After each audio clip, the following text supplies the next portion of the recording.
Wake up! Wake up right now! I said wake up! What? You have to review Mega Man on the Game Boy right now. No, please let me out, please, anything but that. Review the game now!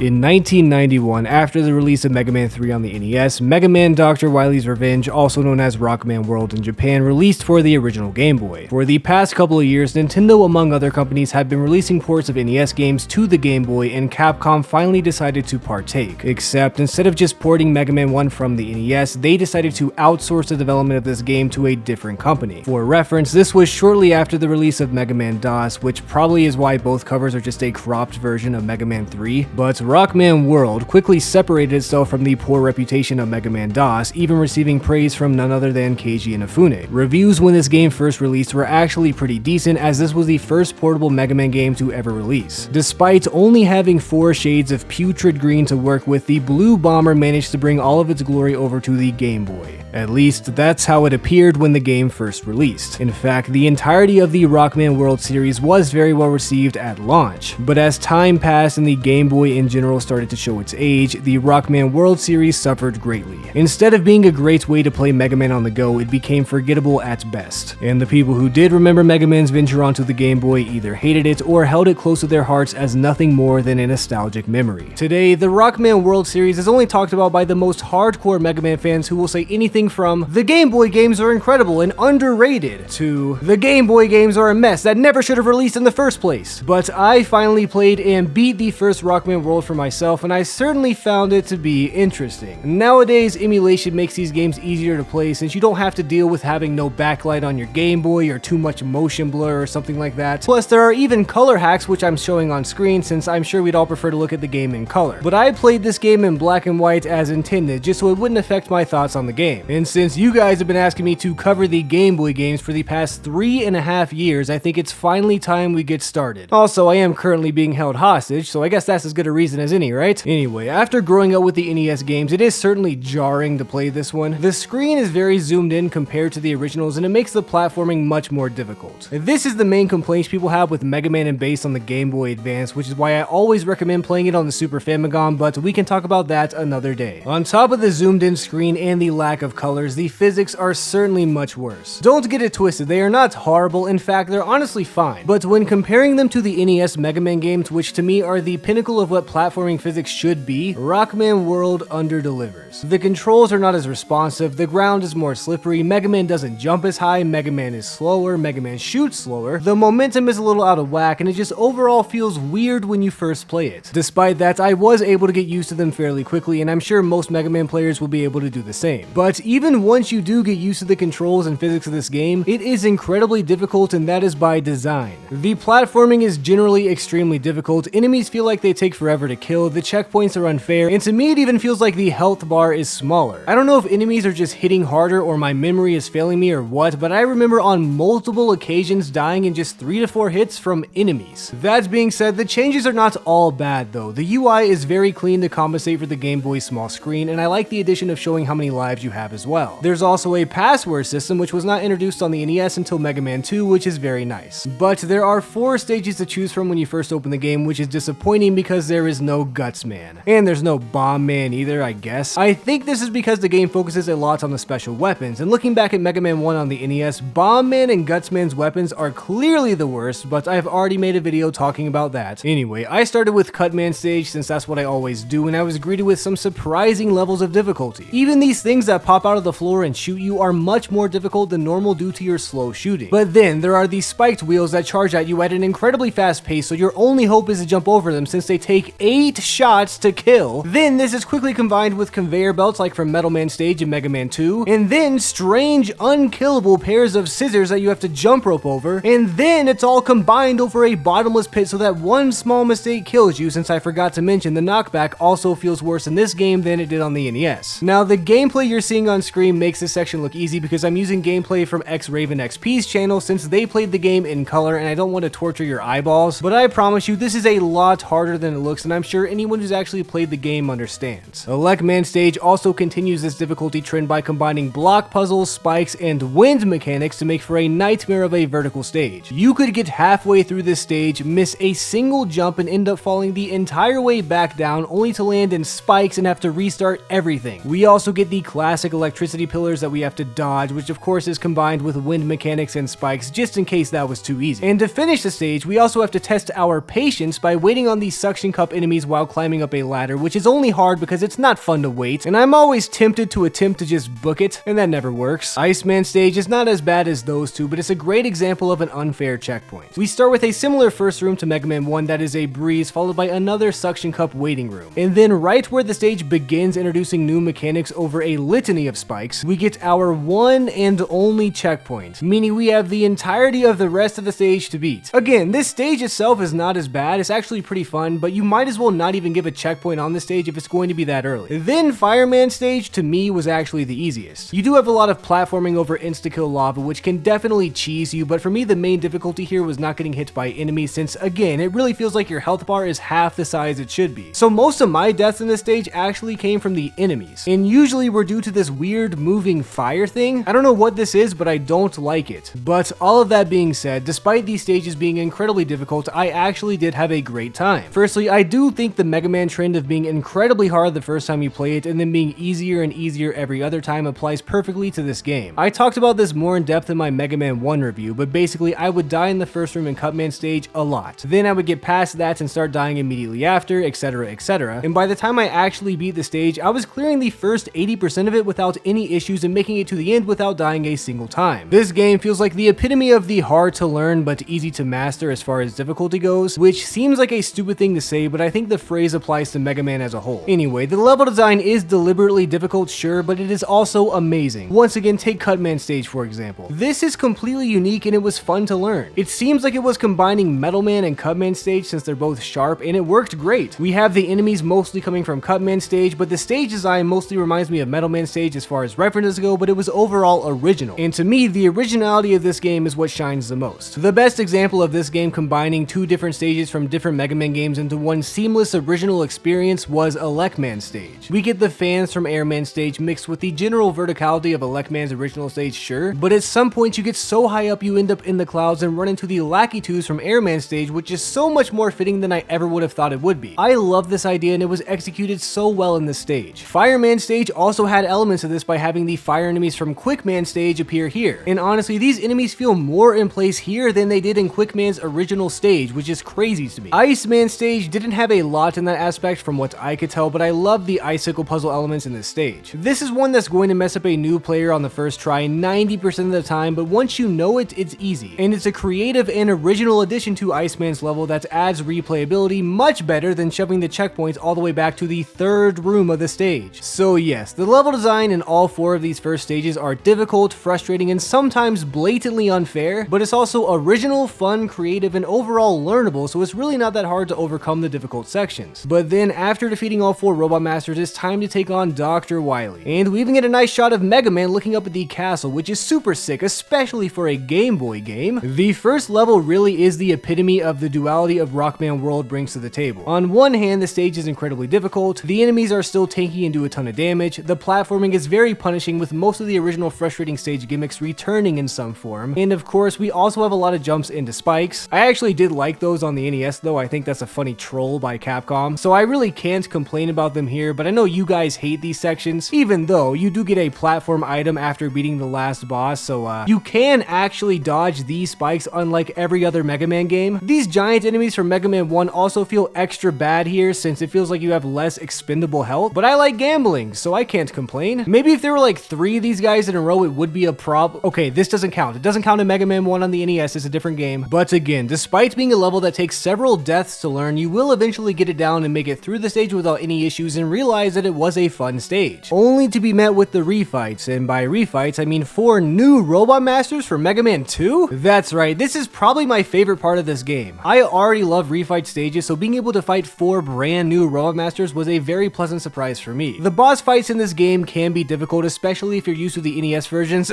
Cut man. And this is mostly due to the zoomed in screen as well as not being able to jump as high or react as fast on the Game Boy, but none of them feel impossibly hard or cheap. In fact, I actually managed to beat all of them just using the plain old dude. Though one time I did die to Quick Man and I got a game over since I had 0 lives left, and it did in fact make me start all the way at the beginning of Wily Stage 1, which I think is unfair. And it took my weapons. I earned weapons when I beat those guys, and it took them away. But by that point, I ended up beating the stage without dying a single time, and I had plenty of lives to do the refights and also take on Inker. I know this guy just from being a Mega Man fan all of these years, but as a kid, I never knew where he was from, so it's nice to see him in the original game. I think this is a very fun fight, but a little bit too easy if anything, but he also gives you a new weapon, and again, so do all the other new Robot Masters actually, so you end up with 9 weapons. This is amazing. I wish more Mega Man games did this. I understand why we're normally limited to 8, but not only does getting 9 weapons feel great, but it also feels great to unlock new weapons in the Wily Castle. After defeating Inker and getting your new weapons, Dr. Wily goes to space? This is awesome! Unfortunately, all of this hard-earned joy will quickly be sucked out of you with the final Wily stage in its unfair difficulty. We get tons of enemies that are all once again tanky and do way too much damage, a ballad of the most difficult mechanics from each stage ranging from Electman's fan electricity spike trap to Cutman's annoying spike discs and scissors sections, but not before you have to cross a long and tedious block puzzle over spikes. Twice! This is basically an auto-scroller which sucks, but after dying on this stage so much my brain started to go numb and I ended up missing jumps, making me have to restart it again and again. And let's not even mention the fact that on your first attempt you will die on this block puzzle. There are trap blocks that you're not supposed to land on. You can't jump on them without dying or saving yourself with a pixel perfect jump. The second block puzzle, by the way, has 3 of these. But even when you do make it across, you're greeted with more enemies to slowly drain your health bar. And with this stage being so long, it's almost impossible to keep it up to a standard without dodging everything. Also, would you look at that? 3 of these gambling guys in one room. That is exactly what I did not want to see. Now again, the gameplay from X-Raven XP makes this look easy with all the weapon swapping, but I didn't know you could do this. I didn't even know the enemies stayed frozen when you switched weapons. I just gambled every time and usually had no health by the end of it. Anyway, with how long this level is and with how many enemies there are combined with the cheese block puzzles over spikes, this is the most frustrating and difficult stage in the game, and it really borders unfair territory. Luckily for this game, this is the last stage, so it should be the most difficult, but I can't emphasize enough how easy the gameplay makes the level look. It's really incredibly difficult. If you've played the game, you know what I'm talking about. I'm sure my subscribers can beat it easily since they're all great at Mega Man, and actually channel members probably beat the stage on the first try without even getting hit. I do only have 1 channel member, which is fair because I haven't been streaming in a while and I don't have a ton of benefits other than 1 emoji so far, but I promise I'll get to it soon. So special thanks to Tommy Juan or Tommy J. Juan. As far as I'm aware, you are currently the best Mega Man player of all time and could probably beat this stage blindfolded. Anyway, shilling aside, this stage is incredibly difficult, but once you get to the end, you're dropped down a very long hole and met with the final Wily machine. And the first thing he does is shoot out these annoying spiked wheels, which just feels disrespectful. I think Power Guy said it best when he said Wily was doing this just to spite us. I mean, this is the most annoying enemy in the game. Dr. Wily knew what he was doing. To me, this is the hardest part of the fight since they're pretty tough to dodge and it only takes a few hits to kill you. But if you manage to get through this first phase, the second phase is laughably easy. He has a crab claw that won't reach you if you troll it the correct way, and a laser that you have to reflect back with Inker's weapon. So basically the gameplay is you walking to the middle, then walking to the left to dodge the crab claw, and then standing there until you reflect the laser back and then you win. I mean, like on one hand this is terrible, but also I kind of love it.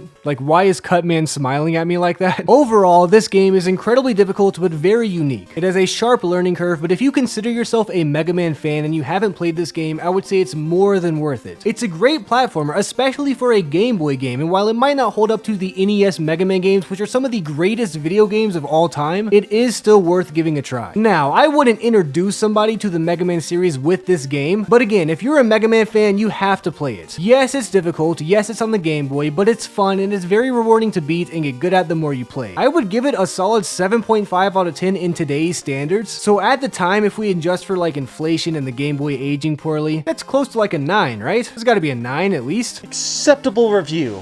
Now do the thing! What thing? You know what thing? No, I don't. I have no idea what you're talking. The hardest boss is Cutman, the easiest boss is Electman, the ugliest boss is Electman, the prettiest boss is Fireman, the best boss is Iceman, the worst boss is Cutman, the most medium boss is Fireman, the stupidest boss is Cutman, the most powerful boss is Fireman, the weakest boss is Cutman, the funniest boss is Cutman, just for the end credits dirt face I was talking about earlier. The easiest level is Fireman, the hardest level is Wily 2, the best level is Electman, the worst level is Wily 2, the stupidest level is Wily 2, the prettiest level is Wily 2, the ugliest level is Cutman, the most medium level is Wily 1, the stupidest jump is the one for the Extra Man and Cutman stage, the stupidest hole is the one towards the end of Wily 2 after the second block puzzle, the stupidest spike is every single one from Wily 2's block puzzle, the hardest block puzzle is the second one from Wily 2 since you have to do it every time you spawn in after the checkpoint, the ugliest enemy is the spike disc, the most annoying enemy is specifically the spike disc right after the stupidest hole, the best weapon is Elect Beam, the worst weapon is Mirror Buster, the stupidest weapon is also Mirror Buster. After the success of the first Rockman World game, Capcom decided to attempt an infinite money glitch by releasing a sequel just like how they were doing on the NES. Except this time, for some reason, they hired a different company to develop the game, and most people were not happy with the result, including Keiji Inafune. When talking about the Rockman World series, Rockman World 2 is typically considered the bad one, and most people blame the fact that it was developed by a different company. Oh, and the music. If you haven't heard, good, but the music had a programming error in this game that made it an entire octave higher than it was supposed to be. I'm not gonna play it in this video because I don't want to injure anyone, but feel free to look it up for yourself if you're a masochist. But what do I think about this game? I just beat it for the first time, and honestly, to me, this was an improvement over the first game in almost every regard. First of all, the physics are much smoother and the controls feel a lot tighter, which was my main frustration with the last video game. The level design also makes the actual sprites for enemies and even the bosses smaller than in the original NES games, which makes everything a little bit easier. Plus, this game feels like everything does the proper amount of damage. In the last video, I said it felt like the health bar was smaller than it should be, but in this game, I didn't feel like that a single time. We also get these slides since this game combines Mega Man 2 and 3, though you cannot jump out of a slide, unfortunately, which is stupid. Another cool thing about this game is that the energy pickups do not freeze your game when you pick them up like they do in most Mega Man entries, and as a speedrunner, I appreciate this a lot more than I should. Like, it's not at all a big deal, but it's one of the many reasons I love Rockman and Forte as much as I do. Rush also makes a debut in all three classic forms. Rush Jet is even more broken than in Mega Man 3 on the NES. Rush Marine skips over every annoying water section, and Ruffles Chips, Rush Coil looks like he's in serious pain after you jump on top of him, which is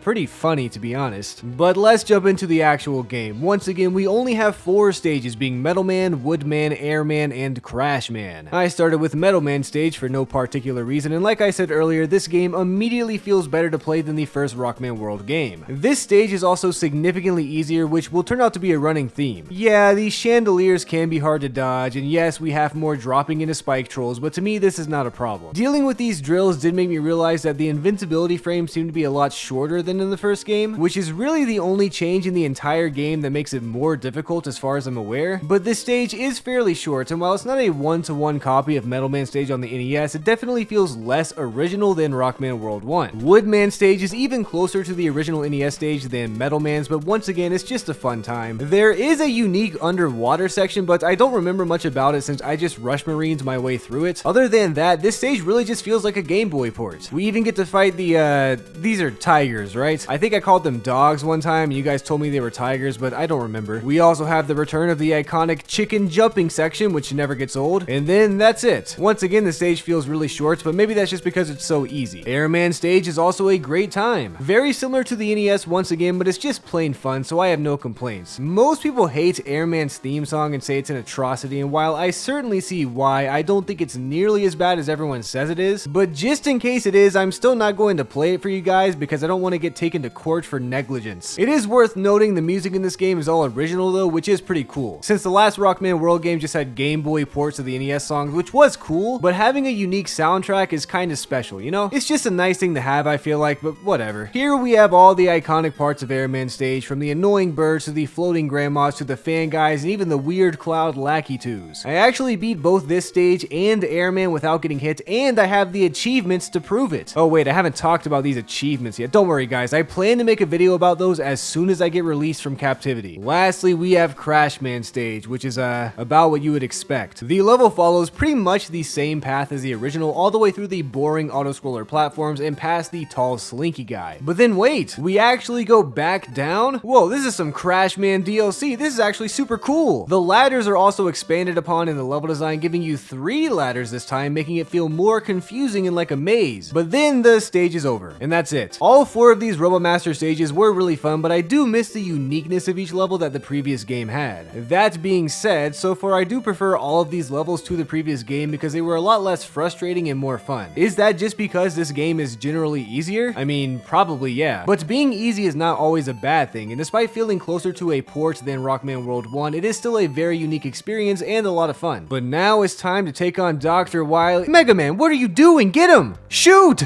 Shoot Dr. Wily, he's right there! Wait, we just fall into the refight? Alright, that's cool, I get. Wait a minute, we just got Mega Man 7. That's right, instead of having 4 new boss fights in this section like in the last game, we get 4 entirely new stages, meaning this teleporter area functions more like a stage select screen than an actual refight arena, just like how Mega Man 7 does it. I guess that's why you guys corrected me every time I said Mega Man started this trend. But you know what, I'm not apologizing, I still don't know why Mega Man 7 did that, but we'll talk about that in the future. In this game, we get to see Needle Man, Magnet Man, Hard Man, and Top Man make an appearance along with their stages. And since the last game only had 6 total stages, this means we're already getting more content, even though technically maybe this is considered to be one long stage. Since it is through the refight teleporters, I don't know, that's stupid. Anyway, Needle Man stage is great. We get a lot of the same things as the original NES level, but we also get a lot of new and remixed sections, which I enjoy a lot. I would say this feels like a ROM hack almost, but like more official, but that feels like a stupid thing to say. It is a lot of fun though, and while some rooms are literal copies from the NES, the majority of this stage feels like Needle Man DLC, which I had a great time with. Next up, I went to Magnet Man stage, which has almost an identical start to the NES game, but then starts to get more unique. I don't want to just keep saying the same thing over and over, but once again, it's just a remixed version of Magnet Man stage on the NES. They didn't come up with any new mechanics or gimmicks, but they rearranged the ones that already existed in a way that makes the stage still feel unique and fun. Plus, again, some of those rooms are exact copies, which I do kind of appreciate. Also, I actually think those magnet things that are in the walls are used better here than on the NES. They're more annoying on the NES, but I don't know, maybe I'm crazy. Hard Man stage is a lot closer to an exact copy though. In fact, I think this is the closest thing to an exact copy we've seen in this game since Woodman stage. We even get the starting room with the bees, but luckily this time, Tizzy is not here to ask if I like jazz. Despite being pretty similar to the original stage, there are still some extra things added, but it's mostly just to give you E-tanks and 1-ups, which would really have come in handy last game, but this time it just feels excessive. Like, I'd say Hard Man stage on the Game Boy is easier than a stage on the NES, which is crazy, but that's just how Rockman World 2 has been feeling so far. Shorter and easier versions of each stage with a few new DLC remix sections added. But again, it is still fun, so don't take that the wrong way. Top Man stage is a fun time, but for some reason there's an underwater section with a block puzzle. I'm not sure why you would do this since you have Rush Marine guaranteed at this point, but it's certainly an interesting decision. Fighting Garfield is the first time I really noticed the sprites were designed to be smaller because he's really small in this game. Like, Mega Man is normal size, which is why the game feels zoomed in, but I guess to compensate for the difficulty of the last game, they made everything else a little bit smaller this time, and Garfield is not looking so good. Also, these top shooters look a lot cuter than normal for some reason. It's probably the sprite. I don't know why I said some reason. It's probably the sprite thing that I just said. Anyway, the stage is fun. It's about what you would expect at this point. But speaking of things being smaller, the bosses are also smaller, like I said at the beginning of the video, which makes them way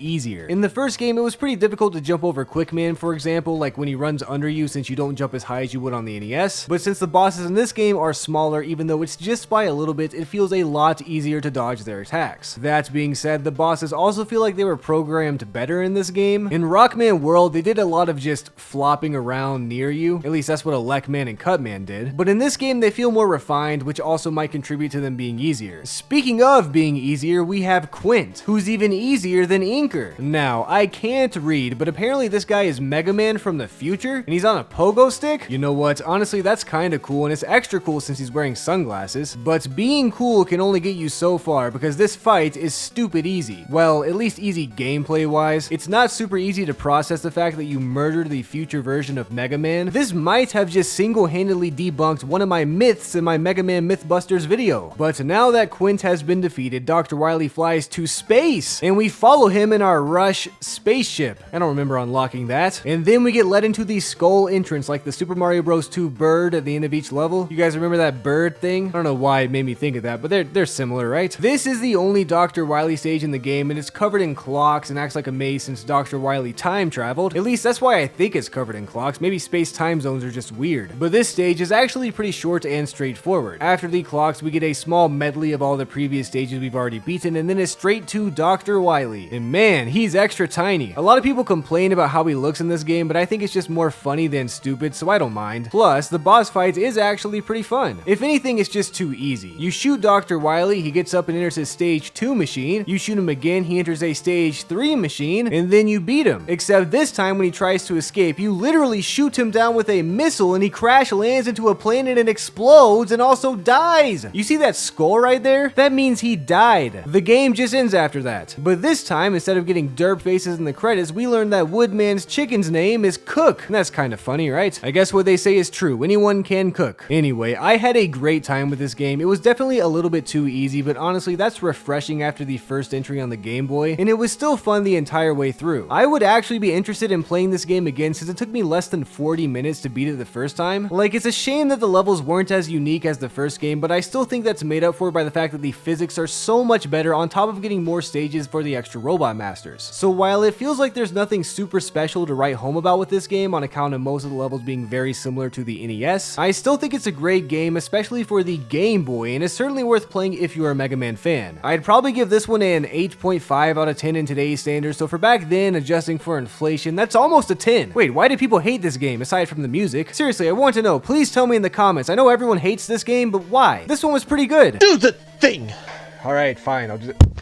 Why? The easiest boss in this game is Quint. The hardest boss in this game is Crashman, even though he's still pretty easy. The best boss in this game is Airman. The worst boss in this game is Woodman. The ugliest boss in this game is Woodman. The prettiest boss in this game is Metalman. The stupidest boss in this game is Quint. The weakest boss in this game is Woodman. The most powerful boss in this game is Crashman. The easiest level in this game is Hardman stage. The hardest level in this game is Metalman stage. The best level in this game is Airman stage. The worst level in this game is Woodman stage. The stupidest level in this game is the teleporter level, since I don't know if that even counts. The ugliest level from this game is Crashman stage. The prettiest level from this game is Airman stage. The best weapon from this game is Metal Blade. The worst weapon from this game is the pogo stick you get from Quint. The stupidest weapon from this game is also the pogo stick you get from Quint. The stupidest spike is the one you fall onto in Metal Man stage. The stupidest jump is the one to get the one up in Metal Man stage. The stupidest hole is just the entire bottom of Airman stage, and there are once again no castle bosses, so I guess Quint wins all of those categories by default, which is the best way to win. Get back to work! I have to pee, dude. This is not fun. I really gotta go. I don't care. You need to do your job! No, you're being ridiculous. Even Fish Teto agrees. Oh, no. See?